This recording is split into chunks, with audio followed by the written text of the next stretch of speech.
I'm Lamitschka for Country Home Magazine, and today we have Bobbe Seymour.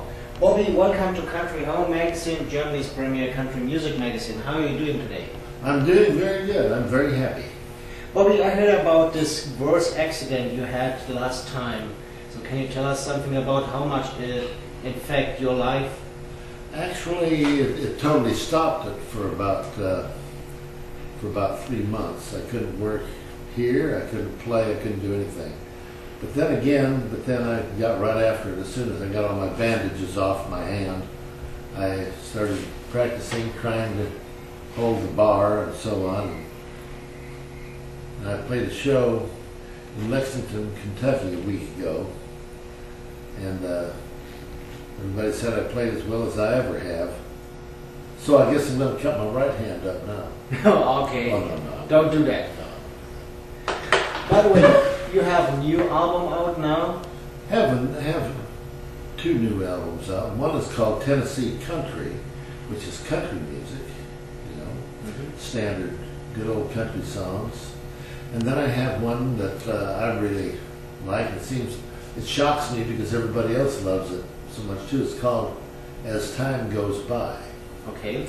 And it's got a lot of the old standard songs on it. Misty, as Time Goes By, Moonlight, Vermont, many of the great old standard tunes. Bobbe, I know you played for many people in the past. Can you tell us something about it? I can tell you something about each one of them. Okay, let's go. But I better not. I worked, first came to town, I went to work immediately with Fernald Husky.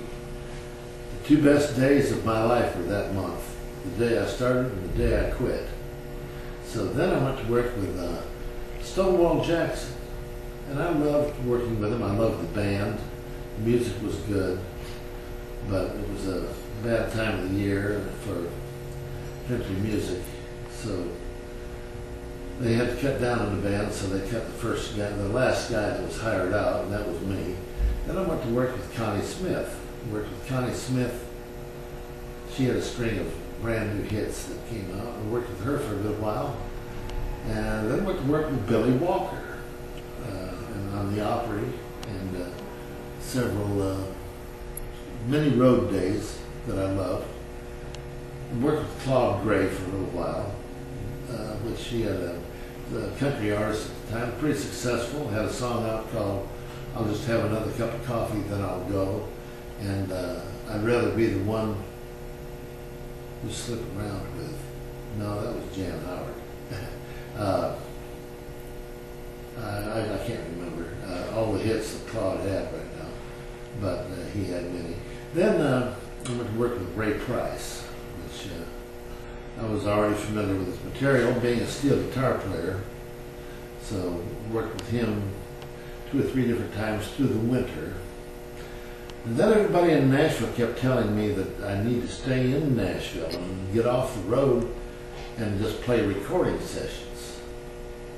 So I did, and in doing so I met Lynn Anderson and did quite a bit of work with her and her husband, Glenn Sutton, and did a lot of gospel recording, did a lot of custom recording, and then I did quite a few major, Gene Shepard, Mickey Newberry, and several pop artists. I kind of did the things that were kind of borderline country. I remember there's a story between you and Elvis. Oh yeah. Yeah, I did. I got hired, it was about 1975, 4 or 5. And Philton Jarvis called me to do some sessions, overdub. Actually, he wanted me to just do the major sessions. You want to hear the story? Sure. You do? Yep, come on. Okay, so I went into the session here, all my buddies, they're setting up. And most of them had already set up by the time I got there, and they were standing around Elvis at the microphone, just laughing like there was no tomorrow. And I thought, well, what's all this about? And Elvis was telling some silly jokes that weren't really funny to me. Well, I just kept sitting up. and I didn't go over to be in his audience, which I probably should have. I realized later. So anyway, when the session started, we'd been playing about 15 minutes, and it was early in the morning, and I'd been up late, and I kind of yawned like this. Mm-hmm. 2 or 3 minutes later, Felton Jarvis pushed the button on the console in the control room and said, "Steel player, come in here a minute." I thought it's funny he's calling me steel player when he knows my name real well. Mm-hmm. So I got up and went in there, and he didn't even look at me. He said, "The king wants to know if he's keeping you up." I said, "What do you mean?" He said, "Well, he doesn't like people yawning around him. It's like he's boring them." He says it kind of puts a gloom on things. I said, "You mean I can't yawn?" He said, "No, you better not yawn." So I thought, okay. And I went back in and played the session. At the end of 3 hours, we went out to eat. Well, I had a new Porsche 911, and everybody else was driving big old Cadillacs. So I figured when we got through eating, I better hurry back so I can get a parking place near the door, because I have a lot of stuff to carry. So I did. I got back, and I was walking down the hall behind the control room, and I figured, well, I better go to the restroom before I go in and do the rest of the session, because I don't want to have to get up in the middle of the session and walk out and put a gloom on it. So I started to go in the restroom, and there was one of Elvis's bodyguards blocking the door. And I said, "Excuse me a minute, I have to go in here." He said, "You can't go in there." He said, "The king's in there." I said, "Well, there's more than one urinal in there." And he said, "You don't go in there when the king's in there." And since I didn't want to have a physical confrontation, I said, "Okay." I said, then I yelled at him, I said, "Is he on his throne? Is the king on his throne?" So he looked at me very hard and mean. I walked off and went on in the studio.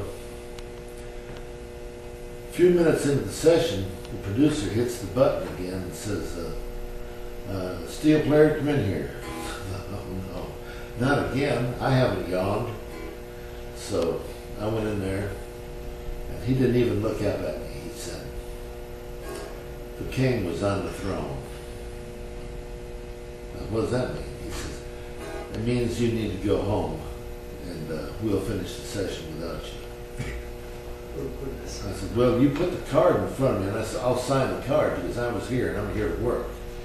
And anything that he has to think or say or you has nothing to do with the union. The union says I'm here to work, and I'm here to work."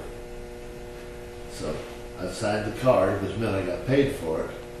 And then I said, "Well, I'll go in and pack my stuff up." He said, "No, don't pack your stuff up in the middle of the session here." He said, "That'll really put a gloom on it." And so I said, "Well, then I'm going to have to charge you double cartage." Mm-hmm. So he said, "Well, that's okay." So I signed cartage twice and went home. The next morning, the session was supposed to start. The session was supposed to continue at 10 o'clock. I went in at 9:30 and started to unpack my stuff. And Felton Jarvis, the producer, came out and said, No, stop." He said, "Don't tear anything down." I said, "Why?" He said, "Well, we want you to overdub some things." So I said, "Okay." So I overdubbed 3 sessions worth. Then I didn't want to take my stuff home that night, so I came back the next day. Mm-hmm. Felton was meeting me the next day with his handshake and a big smile. He said, "Boy, are you ever in luck." I said, "What do you mean?" He said, "Well, we have some more Elvis sessions to book you on." Okay. I said, "Well, what's all this about? I thought he didn't like me." He said, "Oh, he doesn't like you, but he loves you playing." Well, so it's such a lot of luck.